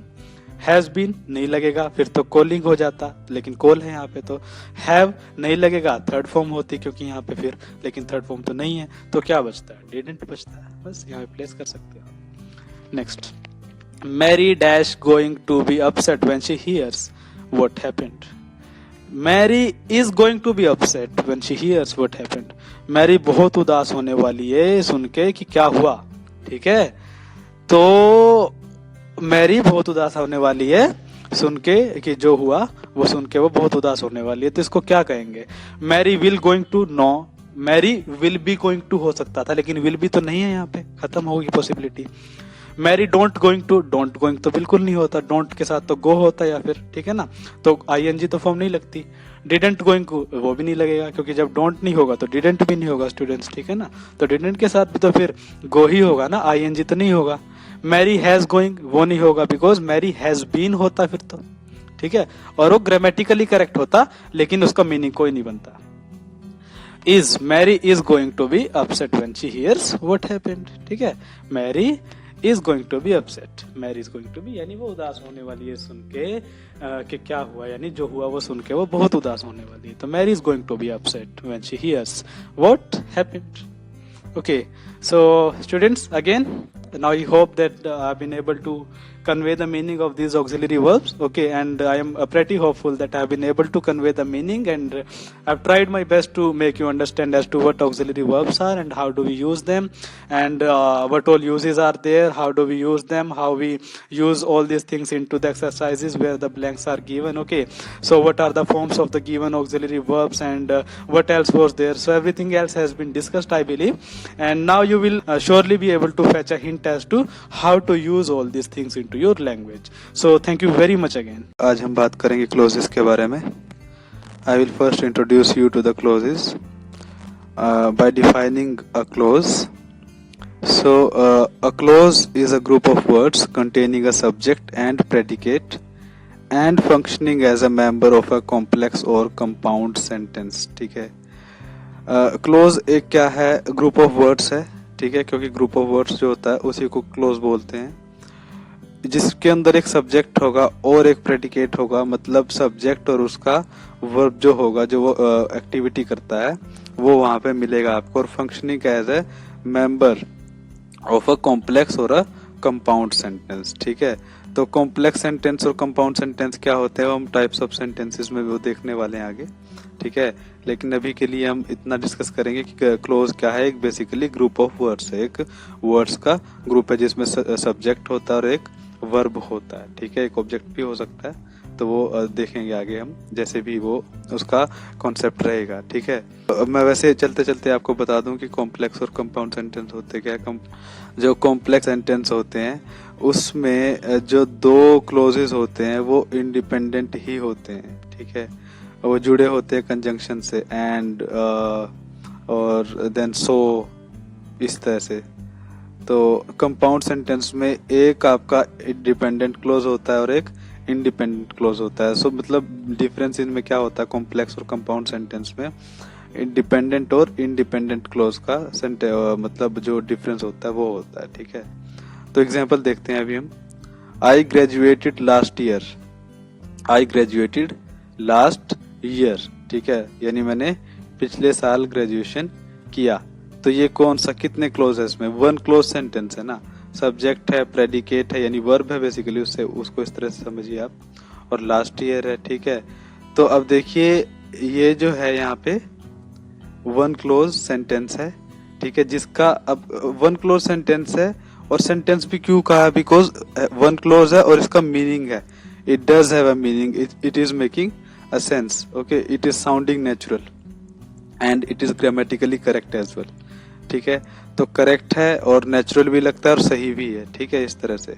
अभी आगे देखते हैं। When I came here I saw him, two clause sentence, you can see before comma one clause is there and after comma one clause is there. So देखिए व्हेन आई केम हियर, ठीक है, तो जब मैं यहाँ आया, आई saw him, मैंने उसे देखा। अब देखिए अगर मैं लिख दूं when I came here and I put a full stop here, would it make any sense? No, it would not make any sense. देखिए अब जब मैं यहाँ आया तो आगे तो कुछ नहीं, अगर फुल स्टॉप लगा दिया तो इसका कोई मतलब नहीं बनेगा। लेकिन आई सो हिम, मैंने इसको देखा, ये अपने आप में इंडिपेंडेंट भी है वैसे, लेकिन इसकी सेंस भी बन रही है। ठीक है, आई सो हिम, मैंने उसे देखा, लेकिन इसके बिना ये जो है सेंटेंस, ये जो क्लोज है, फर्स्ट क्लोज सेकंड क्लोज के बिना अधूरा है। ठीक है, it will not make any sense if I remove comma here and put a full stop here and complete the sentence here itself, so it would not be making any sense. ठीक है, when I came here, जब मैं यहाँ आया, वो पूरा तो नहीं है, आगे कुछ ना कुछ होगा जरूर। ठीक है, तो I saw him, ये अपने आप में पूरा नहीं है, तो दो क्लोज का सेंटेंस ये हो जाता है। ठीक है, थ्री क्लोज देखते हैं। when I came here, जब मैं यहाँ आया, I saw him, मैंने उसे देखा, and he greeted me, और उसने मुझे नमस्कार किया, ग्रीट किया। ठीक है, तो इस तरह से तीन क्लोज हो चुके, फर्स्ट, सेकंड, थर्ड। ठीक है, तो ये थ्री क्लोज सेंटेंस हो चुका। ठीक है, अब आप देख पा रहे हो कौन सा सेंस बनेगी इसमें, कौन सा नहीं बनेगी, मतलब कौन सा डिपेंडेंट है, कौन सा अपने आप में इंडिपेंडेंट है। जैसे व्हेन आई केम हियर, तो अब वो तो इंडिपेंडेंट नहीं है, डिपेंडेंट है, डिपेंड करता है इन पे और इन पे, ठीक है। ही ग्रीटेड मी, आई सो हिम, ये ठीक है, ठीक है। तो इस तरह से इसको सेंटेंस को हम बना सकते हैं। ये 3 क्लोज सेंटेंस आपके सामने है। Got it. अभी देखते टाइप्स देखते हैं क्लोजेस के, इंडिपेंडेंट क्लोज और डिपेंडेंट क्लोज। इंडिपेंडेंट क्लोज क्या होता है? An independent clause functions on its own to make a meaningful sentence and looks much like a regular sentence. देखिए इंडिपेंडेंट क्लोज क्या होता है? जो अपने आप से फंक्शन करता है, मतलब अपने आप में ही वो डिपेंड होता है, किसी दूसरे सेंटेंस पे अपने मीनिंग के लिए डिपेंड नहीं करता है। जैसे फॉर एग्जांपल आपने देख लिया आई ग्रेजुएटेड लास्ट ईयर, तो वन क्लोज सेंटेंस है and that close is independent, that means that does not depend on any other close for its meaning, ठीक है। तो इस तरह से तो इंडिपेंडेंट है अपने आप में। अगर यहाँ से इसको पिक कर लें, सिर्फ इसको, ही ग्रीटेड मी, उसने मुझे नमस्कार किया, तो ये भी ठीक है। आई सो हिम, ये भी ठीक है। तो ऐसे ही डिपेंडेंट क्लोज क्या होता है? That can not function on its own because it leaves an idea और थॉट अनफिनिश्ड। देखिए अपने आप से फंक्शन नहीं कर सकता जो क्लोज, जो ग्रुप ऑफ वर्ड्स है, शब्दों का जो समूह है, बिकॉज ये किसी आइडिया या थॉट को अनफिनिश्ड छोड़ता है, यानी पूरा नहीं करता। जैसे when I came here, now it is a dependent clause, as you see that it does not finish its meaning, it depends for its meaning for the next group of words, that is the next clause, ठीक है। तो ये अपने आप में पूरा नहीं है। अब देखिए when I came here कोई सेंस नहीं बनेगी, लेकिन when I came here I saw him तो सेंस बनती है, ठीक है। तो ये क्लोज अपने आप में डिपेंड करता है इस क्लोज पे, तो ये डिपेंडेंट क्लोज हुआ। ये इंडिपेंडेंट क्लोज का एक एग्जाम्पल आपके सामने है। अब देखते हैं इंडिपेंडेंट क्लोज। इंडिपेंडेंट क्लोज में ही इज अ वाइज मैन, जो मतलब जिसका अपने आप में मीनिंग है, जिस क्लोज का, जिस ग्रुप ऑफ वर्ड्स का, और वो किसी दूसरे ग्रुप ऑफ वर्ड्स पे डिपेंड नहीं है, मतलब कॉमा नहीं है बेसिकली क्लोजेस के बीच में, ठीक है। अपने आप में वो कंप्लीट सेंटेंस है। He is a wise man, वो एक वाइज मैन है, बुद्धिमान आदमी है। आई लाइक हिम, मैं उसे पसंद करता हूँ। कैन यू डू इट, क्या तुम इसे कर सकते हो, ठीक है। Do it please, subject you is hidden, ठीक है ना, कि इसे प्लीज कर दो, तो यू हिडन है इसमें, इन्हीं एड्रेस कर रहा सेकंड पर्सन को, तो सेकंड में तो यू ही होगा। I read the whole story, मैंने पूरी कहानी पढ़ी। अब देखिए इन सारे सेंटेंसेस में, in all the sentences you can see that the sentences are making sense and they are not depending on any other group of words for their meaning और to complete their meaning, that means they are not living their meaning unfinished. तो देखिए grammatically also they are correct and they are sounding natural at the same time making complete sense. He is a wise man, वो एक बुद्धिमान आदमी, complete है, sense बन रही है। ऐसा तो नहीं लग रहा ना किसी सेंटेंस में आपको कि अधूरा है कोई सेंटेंस या जिसमें कोई सेंस नहीं बनती नजर आ रही है, ऐसा नहीं है। I like him, can you do it please, I read the whole story, तो इस तरह से कर सकते हैं, ठीक है। तो ये सारे इंडिपेंडेंट क्लोज है, means they are making sense and they are correct as well. Now come dependent clauses. Dependent clauses में आपको पता है कि भाई डिपेंड होते हैं क्लोज, और जो अंडरलाइंड है यहाँ पे क्लोजेस, वही आपके सामने डिपेंडेंट क्लोज है, because the underlined clauses depend on the clauses following them or the clauses preceding them for their meaning to be complete। जैसे when I was dating Dana I had an accident, ठीक है। जैसे जब मैं Dana को date कर रहा था तो मुझे चोट लगी, I had an accident, ठीक है। तो इस तरह से अब देखिए when I was dating Dana, suppose I put a full stop here and remove comma, so would it make any sense? No, it would not make any sense when I was dating Dana। तब क्या हुआ, तो कुछ ना कुछ होगा ना इस तरह से। अब नेचुरल नहीं लगता कि भाई आगे भी तो पूरा करो इसको सेंटेंस को, तो अगर मैं यहीं रोक दूं इसको, so it would be incomplete, but it is complete and it will make a sense if I add I had an accident, ठीक है। when I was dating Dana I had an accident, मुझे चोट लगी उस दिनों, ठीक है, तब या उस वक्त, ठीक है। तो when I was dating Dana I had an accident, तो I had an accident एक क्लोज है जो कि इंडिपेंडेंट है और ये डिपेंडेंट है, तो किस पे डिपेंड है? इस पे डिपेंड है अपने मीनिंग के लिए। अगर मैं इसको रिमूव कर दूं, if I remove this close from here, it would not be making any sense, so it is dependent clause, ठीक है, डिपेंड कर रहा है अपने मीनिंग के लिए इस पे। I know the man who stole the watch, मैं जानता हूँ उस आदमी को जिसने घड़ी चुराई है, ठीक है, जिसने घड़ी चुराई। So who stole the watch, अब सोचिए हु स्टोल द वॉच और फुल स्टॉप है, तो कुछ सेंस बनेगी, ठीक है। अब सोचिए आप अगर क्वेश्चन मार्क होता तब भी कहीं ना कहीं हम सोचते कि भाई चलो क्वेश्चन है, लेकिन ये फुल स्टॉप है, क्वेश्चन मार्क भी नहीं है, और सिर्फ इतना ही सेंटेंस है, तो कुछ सेंस बनेगी नहीं। I know the man who stole the watch. ठीक है, तो ये जो क्लोज है अपने मीनिंग के लिए इस पे डिपेंड कर रहा है। ठीक है, यानी जिसने घड़ी चुराई। तो फिर अगर मैं इसको रिमूव कर दूं, who stole the watch will not make any sense, तो फिर ये कोई सेंस बनेगी नहीं इस बात की। ठीक है, तो लेकिन ये इस पे डिपेंड कर रहा है, तो ये जो क्लोज है अंडरलाइंड डिपेंडेंट क्लोज है। Then he bought a car which was too expensive, जो बहुत महंगी थी। सोचिए, ही बोट अ कार, तो उसने कार खरीदी, अपने आप में सेंस बन रही है, लेकिन मैं इसको हटा दूं यहाँ से और मैं लिख दूं which was too expensive and then full stop. ठीक है, would it make any sense? No. Okay, again it will be lacking the sense. Okay, और द नेचुरल फिनिश होता है और नेचुरल साउंडिंग होती है, वो उसके अंदर फिर नहीं मिलेगी आपको। विच वॉज टू एक्सपेंसिव, जो बहुत महंगी थी। ठीक है, तो क्या था महंगा, कुछ पता नहीं अगर मैं इसको रिमूव कर दूं। ठीक है, इसको हटा दूं यहाँ से, तो लेकिन इसको ऐड कर दिया तो इसका क्लोज का एक मीनिंग बन जाता है। ठीक है, अगर इसको रखे रहते हैं, यहाँ पे हम रखते हैं। ठीक है, तो ये डिपेंड कर रहा है ना इस क्लोज पे अपने मीनिंग के लिए। इसको हटा दो तो इसका कोई मीनिंग नहीं है, तो ये डिपेंडेंट क्लोज हुआ, निर्भर कर रहा है। I know that he can not do it, कि वो उसे नहीं कर सकता। सोचिए, that he can not do it, कि वो उसे नहीं कर सकता, तो इसकी सेंस बनेगी कोई? नहीं बनती इसकी सेंस कोई। ठीक है ना, तो मैं जानता हूं कि वैसे नहीं कर सकता। अब ठीक है, तो ये जो अंडरलाइंड जो क्लोज है डिपेंडेंट क्लोज है, इस पर डिपेंड कर रहा है। Got it?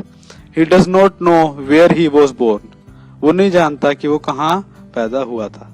सोचिए, where he was born completely dependent है। ठीक है, यानी कंप्लीटली अननेचुरल है, बिल्कुल अननेचुरल लगता है कि भाई इसकी मतलब क्या बनेगा इसका मतलब।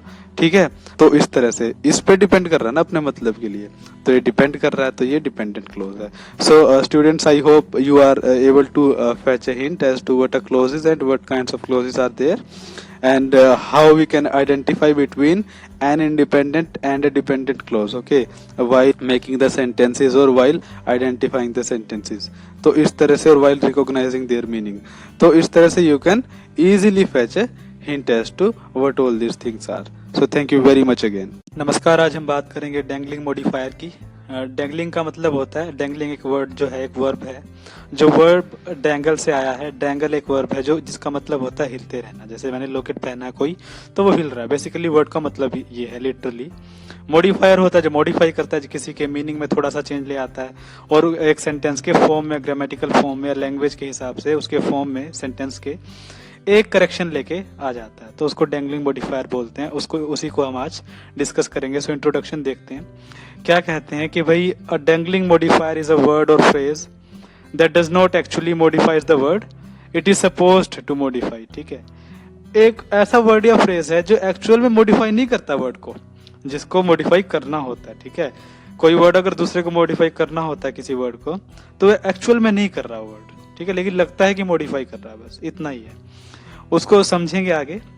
Sleeping in my orchard a serpent stung me, अपने बगीचे में सोते हुए मुझे एक सांप ने डस लिया। स्टंग में, स्टिंग की सेकंड फॉर्म स्टंग। सर्पेंट होता स्नेक के लिए, सांप के लिए। ठीक है, एक सांप ने मुझे डस लिया। अब देखिए कैसे एक फॉर्म बना है। ठीक है ना, तो इस तरह से जो स्टूडेंट्स, ये जो मॉडिफायर है यहाँ पे मॉडिफाई क्या करेगा, ये जो सब्जेक्ट है यहाँ पे, ये क्या करेगा, यहाँ पे सब्जेक्ट कोई और नजर आ रहा है, इस क्लोज में सब्जेक्ट कोई और नजर आ रहा है, तो इन दोनों सब्जेक्ट्स के बीच में जो कोऑर्डिनेशन बिठाना है वो गलत ना हो और मीनिंग जो है सेंटेंस का वो सही कन्वे हो। यही एक डैंगलिंग मॉडिफायर का काम होता है। उसको आगे देखेंगे। प्रेजेंट पार्टिसिपल या पार्टिसिपल फ्रेज में के तौर पे कैसे काम करता है एक डैंगलिंग मॉडिफायर, देखिए। Walking in the park a snake bit him. देखिए, कहना ये चाह रहा है वो कि भाई उसको पार्क में घूम रहा था तो स्नेक ने काट लिया उसको। अब वॉकिंग इन द पार्क, कौन घूम रहा था, यहाँ जो आएगा ना वो घूम रहा था, उसकी बात होगी। अब स्नेक है यहाँ पे, तो ऐसा तो नहीं है कि फिर स्नेक घूम रहा था सांप में। ठीक है, तो फिर काट किसको लिया। ठीक है, तो मतलब करेक्ट ये बनेगा students, walking in the park, ये करेक्ट रहेगा। He was beaten by a snake, उसको सांप ने काट लिया था। ठीक है, इस तरह से, क्योंकि अगर हिम है तो सब्जेक्ट है ही कहाँ, फिर ही कहाँ है। ठीक है, हिम कौन है, इस तरह से, तो वो कंफ्यूजन क्रिएट होगी। अ स्नेक, स्नेक नहीं घूम रहा था, घूम वो रहा था लड़का, उसको सांप ने काट लिया जो वहीं पे ऑलरेडी था। ठीक है, walking in the park he was beaten by a snake, वो उसको सांप ने काट लिया था या सांप द्वारा उसको काट लिया गया था। इस तरह से walking through the forest the moon appeared like a luminous ball, एक चमकती हुई बॉल की तरह से चांद लगा जंगल में घूमते हुए। अब देखिए, अब सुनने में ऐसा लगता है कि भाई चांद जंगल में घूम रहा था तो वो ल्यूमिनस चमकती हुई बोल के जैसे लग रहा था। नहीं, कौन घूम रहा था? चांद नहीं घूम रहा था। While walking through the forest, the traveler saw the moon above the trees, ठीक है, looking like a luminous ball। तो कौन घूम रहा था? ट्रेवलर, ठीक है, पथिक, जो ट्रेवल करता है बंदा, ठीक है, इंसान जो ट्रेवल करता है। तो वो जो ट्रेवलर है उसको जो है चांद एक ल्यूमिनस बॉल की तरह लग रहा था। उसने देखा पेड़ों के ऊपर चांद को, ठीक है, इस तरह से। ट्रेवलर घूम रहा था, मून नहीं घूम रहा था। तो हमने दिखने में लगता है कि भाई हाँ, सेंस तो इसकी भी बनी रही है, लेकिन वो ग्रामेटिकली और रूल के हिसाब से वो करेक्ट नहीं है। Flying out of the window he grabbed the papers, खिड़की से बाहर उड़ते हुए उसने कागजों को पकड़ लिया। अब सुनने में ऐसा लगता है कि हाँ भाई समझ तो आ ही रहा कि भाई पेपर उड़ रहे होंगे, वो तो नहीं उड़ रहा होगा, लेकिन लिखने में ऐसा लग रहा है कि वो उड़ रहा था। ही नो, कौन उड़ रहा था? Flying out of the window, तो पेपर्स होंगे ना, ये तो नहीं होगा। तो शुरुआत में पेपर्स लिखेंगे। Flying out of the window the papers were grabbed by him, ठीक है, उड़ते हुए जो पेपर्स थे, कागज थे खिड़की के बाहर, तो उसने उसको पकड़ लिया। खिड़की से बाहर पेपर उड़ रहे थे, वो नहीं उड़ रहा था। तो he would not be here, the papers were grabbed by him. फिर वो पैसिव वॉइस में चेंज करना पड़ेगा हमें, ठीक है ना, इस तरह से। पास्ट पार्टिसिपल या पास्ट पार्टिसिपल फ्रेज के तौर पे कैसे काम करते हैं? टायर्ड एंड एग्जॉस्टेड, ये वाला जो है ना, वो आईएनजी फॉर्म था।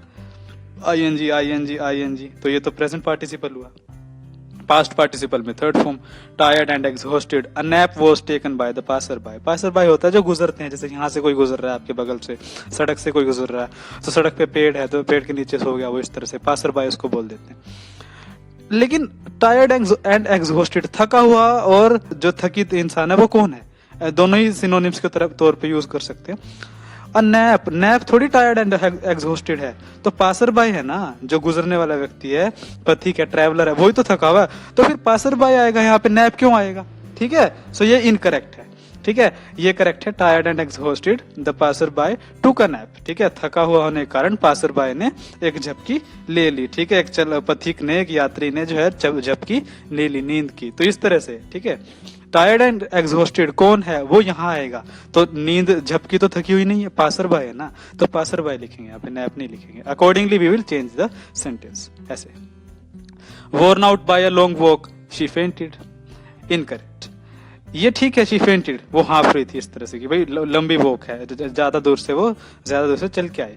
As she worn out by a long walk, जैसा कि, ठीक है, क्योंकि वो क्लियर नहीं नजर आ रहा। Worn out by a long walk she fainted, ये कंप्लीट है। एज, ठीक है, क्योंकि जैसे कि वो थकी हुई थी, मतलब एक लंबी वॉक से, तो फिर वो इसीलिए शी फेंटेड, ठीक है, इस तरह से। परफेक्ट पार्टिसिपल में क्या है? हैविंग प्लस V3 और having been plus third form. कैसे काम करता है वो? Having arrived late for practice, a written excuse was needed. देखिए कि भाई अब इसमें ये पता है कि भाई लेट आने के बाद एक लिखित में जो है कारण मांगा गया, ठीक है, कौन लेट आया, किसने मांगा कारण, ये तो पता नहीं ना। अब यहाँ पे करेक्ट होगा, वो सब्जेक्ट तो होना ही चाहिए, इसमें सब्जेक्ट है ही कहाँ? इस पूरे सेंटेंस में सब्जेक्ट नहीं है, लेकिन इसमें है ना। In the latter sentence we can see that subject is there, the team captain having arrived late for practice, then team captain needed a written excuse, ठीक है, लेट आने के बाद टीम कैप्टन को क्या चाहिए था? उसने क्या मांगा? एक लिखित में कारण मांगा। कोई लेट आया तो उसने क्या कहा कि भाई लिखित में कारण चाहिए, इस तरह से। Having been served lunch, the problem was discussed by the members of the committee. खाना खा लेने के बाद, दे दिए जाने के बाद, ठीक है, सर्व कर लेने के बाद, जैसे उनको खाना दे दिया तो कमेटी मेंबर्स ने प्रॉब्लम को डिस्कस किया। तो भाई ये जो है ना प्रॉब्लम, तो प्रॉब्लम को तो खाना नहीं दिया गया, खाना किसको दिया गया? मेंबर्स ऑफ द कमेटी को ना। तो ये इसका रिलेशन, इसका जो रिलेशन है स्टूडेंट्स, इसका रिलेशन इसके साथ नहीं है, इसका रिलेशन ये खाना इसको दिया गया, मेंबर्स ऑफ द कमेटी को। तो पहले क्या रखेंगे प्रॉब्लम की जगह पे? यही तो रखेंगे, कमेटी मेंबर्स, ठीक है, प्रॉब्लम आएगी लास्ट में। So having been served lunch the committee members discussed the problem, ठीक है। Accordingly we will change the form of the sentence कि भाई खाना खा लेने के बाद कमेटी मेंबर्स ने प्रॉब्लम को डिस्कस किया, सिंपल। एडजेक्टिव फ्रेज के तौर पे जैसे क्या काम करेगा? Young and experienced the task seemed easy to me, मुझे टास्क इजी लगा, ठीक है। Young and experienced the I thought the task easy. अब देखिए यंग एंड एक्सपीरियंस्ड कौन है? टास्क तो यंग नहीं है, एक्सपीरियंस कौन है? यंग, भाई मैं हूं ना। तो ये लास्ट में क्यों है? इसका रिलेशन टास्क से तो नहीं है, इसका रिलेशन तो इस पर्सन से है, तो इस पर्सन को फर्स्ट में रखेंगे ना, बाद इससे, ठीक है। टास्क इजी को मतलब टास्क को क्या रखेंगे हम? बाद में रखेंगे, लेकिन हमने यहाँ टास्क पहले रख दिया। तो टास्क तो यंग और एक्सपीरियंस नहीं है। यंग और एक्सपीरियंस्ड कौन है? मैं हूं ना, आई है, तो आई होगा यहाँ पे, बिकॉज इसका रिलेशन आई से है ना कि टास्क से। तो it would be correct that young and experienced I thought the task easy, ठीक है, इस तरह से। ओल्ड एंड परवर्ट, परवर्ट होता है किसी चीज को, कोई चीज इस तरह से चेंज हो चुकी हो जो नेगेटिव फॉर्म वे में चेंज हो चुकी हो, नकारात्मक ढंग से चेंज हो चुकी हो, ठीक है। अब मतलब वो बात नहीं, सकारात्मक नहीं है, पॉजिटिवली चेंज नहीं हुआ। जैसे ओल्ड है, बुजुर्ग है, तो फिर वो अब उसमें चेंज आएंगे, तो वो पॉजिटिव चेंज तो नहीं आएंगे। चेंज तो इस तरह से आएंगे कि भाई अब वीक हो चुका है, एनर्जी नहीं है, चल नहीं सकता, अच्छे से काम नहीं कर सकता, खा नहीं सकता, बीमार रहता है, तो इस तरह से होगा। Old and pervert, fourth marriage seemed not to criticise to him, incorrect होगा ये। कैसे? ओल्ड एंड परवर्ट, भाई फोर्थ मैरिज थोड़ी है ओल्ड और परवर्ट, ठीक है। बूढ़ी और कमजोर या नकारात्मक ढंग से चेंज हुई जो चीज है, बूढ़ी तो चौथी मैरिज थोड़ी वो बूढ़ी है। बूढ़ा कौन है भाई? हिम, वो है ना बूढ़ा, ठीक है, उसी के बारे में बात हो रही है, बुढ़ापे के बारे में तो उसी के बारे में बात हो रही है ना, तो इसको लास्ट में क्यों रखा? इस ओल्ड एंड परवर्ट का रिलेशन इससे है, हिम से है ना, तो ही यहाँ पे रखोगे आप। फोर्थ मैरिज को लास्ट में रखोगे यहाँ पे बाद में, ठीक है। तो यहाँ पे पहले क्यों रखेंगे? क्योंकि इसका रिलेशन इससे नहीं है, इसका रिलेशन ना इससे। बूढ़ा कौन है? ही है ना, वह है ना, तो यहाँ रखेंगे इसको। Old and pervert, he didn't think the fourth marriage to be criticising. Got it? Reduced adverbial clause देखते हैं। While walking in the garden, her leg was broken. देखिए, उसकी टांग टूट गई थी गार्डन में घूमते घूमते, तो सिंपल है, लेकिन लिखने में इनकरेक्ट है। कौन घूम रहा था? हर लेग, उसकी टांग थोड़ी घूम रही थी। कौन घूम रहा था भाई? शी वो घूम रही थी ना, तो शी लिखेंगे, हर लेग क्यों लिखेंगे यहाँ पे, ठीक है। घूमने का रिलेशन, वॉकिंग का रिलेशन उसकी टांगों से नहीं है, बल्कि खुद उससे है, ठीक है।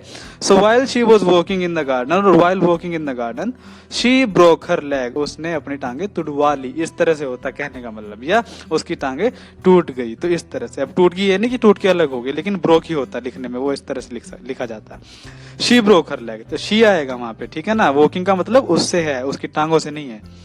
While going to class, a dog bit me.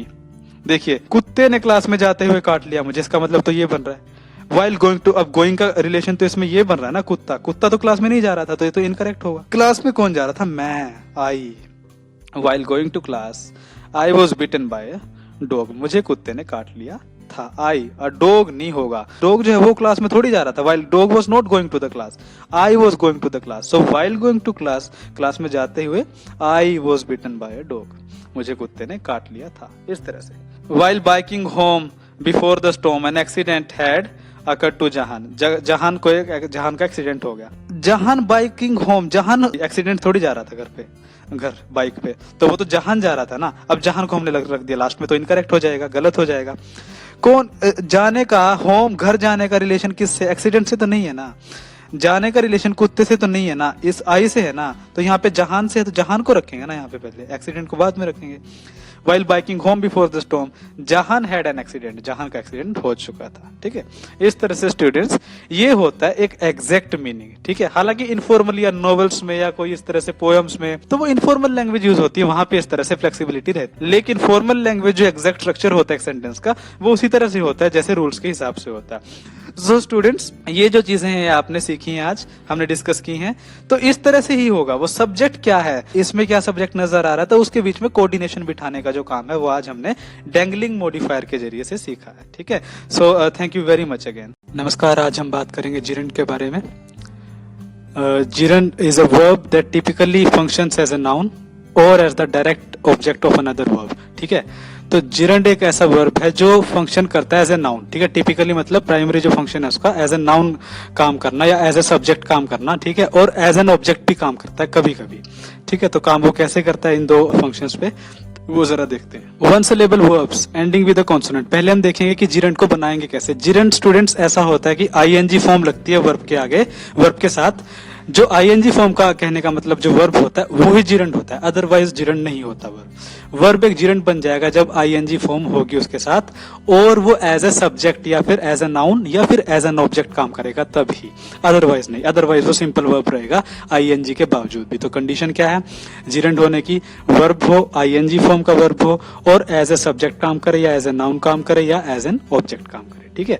तो वन सिलेबल अगर वर्ब है और कॉन्सोनेंट से एंड हो रहा है तो उसको हम क्या करेंगे, उसको डबल कर देंगे फाइनल कॉन्सोनेंट को, फिर आईएनजी ऐड कर देंगे। जैसे डिग है खोदना, जी है एक मतलब कॉन्सोनेंट है तो यहाँ पे क्या कर दिया, डबल कर दिया कॉन्सोनेंट को और आईएनजी ऐड कर दिया, ठीक है। ऐसे ही पुट है डालना, टी है कॉन्सोनेंट है, डबल कर दिया, डबल टी हो चुका आईएनजी पुटिंग। प्लान है एन कॉन्सोनेंट है, डबल एन हो गया आईएनजी, ठीक है, planning. So for words longer than one syllable हम डबल नहीं करते फाइनल कॉन्सोनेंट को अगर एक सिलेबल से ज्यादा का वर्ड है। लेकिन कुछ एक्सेप्शन होती है, जैसे बिगिन है, अभी एक सिलेबल का वर्ड नहीं है लेकिन फिर भी हमने एन को डबल कर दिया, यानी लास्ट का जो लेटर है जो कि एक कॉन्सोनेंट है उसको डबल कर दिया, इस तरह से। ऐसे ई है तो अगर कोई वर्ब ई से एंड हो रहा है, जैसे राइट है, टेक है, बेक है, तो आईएनजी यूज हो जाएगा। जैसे ई को रिप्लेस किया, we would replace E with ING. Write को राइटिंग हो चुका, टेक को टेकिंग, बेक को ऐसी जो पकाना होता है बेकिंग। तो अब ये स्टूडेंट्स ये वर्ब एज ए सब्जेक्ट काम करेंगे। जैसे writing something every day is good, हर रोज कुछ लिखना अच्छा होता है, ठीक है। तो राइटिंग समथिंग, राइटिंग से शुरुआत कर दी सेंटेंस की मैंने और वो करेक्ट है, तो सब्जेक्ट के तौर पे काम कर रहा है तो वो जिरेंट है, ठीक है। और आईएनजी फॉर्म है तो जिरेंट है, सारी कंडीशन काम कर रही है। टेकिंग है, taking a cup of T every day is good for health, एक कप चाय पी लेना हर रोज अच्छा होता है। Taking a cup of T every day, taking से शुरुआत कर दी सेंटेंस की, इस तरह से।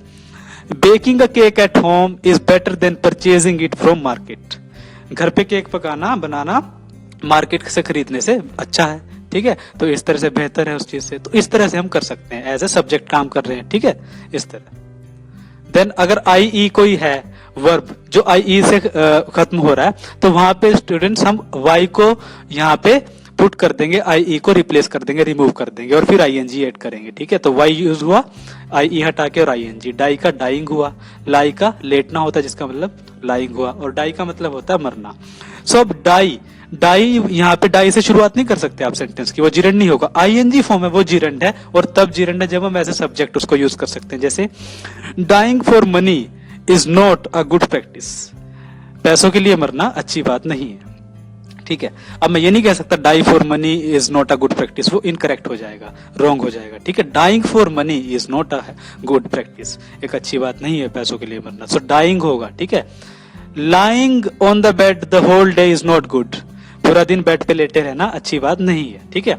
अब I can't say lie on the bed for the whole day is not good, no, I would say lying on the bed for the whole day is not good, ठीक है। तो लाई नहीं होगा वहां पे, लाइंग होगा, लाइंग से शुरुआत हो रही है सेंटेंस की, तो एज अ सब्जेक्ट काम कर रहा है और आईएनजी फॉर्म है वर्ब की, तो उसको वो क्या कहेंगे हम, वो हुआ आपका जिरेंट, ठीक है। अब देखते हैं प्रेजेंट कॉन्टिन्यूअस वर्ब है, suppose we are waiting for the bus. अब देखिए इसमें बताना ये चाह रहे हैं हम, डिस्कस ये करना चाह रहे हैं कि एक ही वर्ब है कैसे वो एज एन ऑब्जेक्ट काम करता है कभी कभी और कैसे एज ए सब्जेक्ट काम करता है। फर्स्ट सेंटेंस में देखिए, अब यहाँ पे सिर्फ वो एज ए मेन वर्ब काम कर रहा है, यहाँ पे कोई प्रॉब्लम नहीं है, लेकिन आगे हम देखेंगे जिरेंट के तौर पे कैसे काम करता है। So we are waiting for the bus, हम बस के लिए वेट कर रहे हैं, सिंपल है, ठीक है। प्रेजेंट कॉन्टिन्यूअस टेंस होता है, सो हेल्पिंग वर्ब है आर और मेन वर्ब है, लेकिन ये मेन वर्ब यहाँ पे सब्जेक्ट बन जाता है। वेटिंग फॉर द बस इज बोरिंग, बस के लिए वेट करना बोरिंग काम है, ठीक है। तो वेटिंग जिरेंट एज ए सब्जेक्ट, अब जिरेंट बना ही क्यों, आईएनजी फॉर्म है और एज ए सब्जेक्ट काम कर रहा है, यानी शुरुआत ही इसी से कर दी हमने वाक्य की, तो इस सेंटेंस में एज ए सब्जेक्ट काम कर रहा है, ठीक है। प्रेजेंट परफेक्ट वर्ब, अब यहाँ पे एज एन ऑब्जेक्ट कैसे काम करेगा वो देखते हैं, पहले हम लेकिन प्रेजेंट परफेक्ट देखते हैं। I have been working on the project for 2 years, मैं पिछले 2 सालों से इस प्रोजेक्ट पे काम कर रहा हूं, ठीक है। सेम सिंपल है, तो मेन वर्ब के तौर पे काम कर रहा है सिर्फ, ठीक है। लेकिन यहाँ पे ऑब्जेक्ट ऑफ प्रीपोजिशन, एक प्रीपोजिशन का ऑब्जेक्ट के तौर पे काम कैसे करेगा। I look forward to working on the subject, मुझे इस प्रोजेक्ट पे काम करने की इंतजार है, काम करने का इंतजार है। लुक फॉरवर्ड बेसिकली इंतजार करना होता है, ठीक है, या एक विश करना, इच्छा, थोड़ा सा वो भी ऐड हो जाता है, वो कंटेंट एलिमेंट डिजायर का, ठीक है। तो इंतजार करना, I look forward to working on the project, यानी मुझे इस प्रोजेक्ट पे काम करने का इंतजार है। तो वर्किंग ऑन द प्रोजेक्ट इसका मतलब ये नहीं कि मैं प्रोजेक्ट पे काम कर रहा हूं, नो। टू एक प्रीपोजिशन है, फ्रॉम और टू प्रीपोजिशंस होती हैं, सो टू का ये ऑब्जेक्ट है, ऑब्जेक्ट ऑफ प्रीपोजिशन, यानी टू का ऑब्जेक्ट है, प्रीपोजिशन का ऑब्जेक्ट काम कर रहा है, ठीक है। और जिरेंट है क्योंकि आईएनजी फॉर्म भी है, ठीक है, और एज एन ऑब्जेक्ट काम कर रहा है, तो हमने डेफिनेशन में देख भी लिया, इधर एज अ सब्जेक्ट और एज अ नाउन और एज एन ऑब्जेक्ट काम करता है जिरेंट, तो इस तरह से यहाँ पे ऑब्जेक्ट के तौर पे काम कर रहा है जिरेंट। So I hope you are clear with what gerund is and how we form gerund. Okay, so gerund is a verb which is the ing form of the verb. ठीक है, तो वो कैसे as a subject काम करता है कभी कभी, and sometimes it acts as an object. तो these are the functions of a gerund. तो इस तरह से आपको हिंट मिल गई होगी कि किस तरह से हम काम करेंगे. यहाँ से आप इसको अगर ध्यान से इसको फोकस से हम इसको दोबारा इस तरह से देखेंगे तो you will be able to get a hint as to how to form sentences using a gerund in the beginning as a subject. ठीक है, और समटाइम्स एज एन ऑब्जेक्ट. ठीक है, तो इस तरह से. और बनाते कैसे, रूल क्या है. ठीक है, कंपोज करने का कि एक वर्ब है, आई ई हटा के तो क्या यूज होगा, वाई यूज होगा या जो यूज होगा. ठीक है ना, एक कॉन्सोनेंट लास्ट में, वन सिलेबल कॉन्सोनेंट है, उसके बारे में डिस्कस किया कि उसको कैसे चेंज करेंगे एक gerund में. So I hope you are clear with it now. So thank you very much. Follow Bankers Aspire now.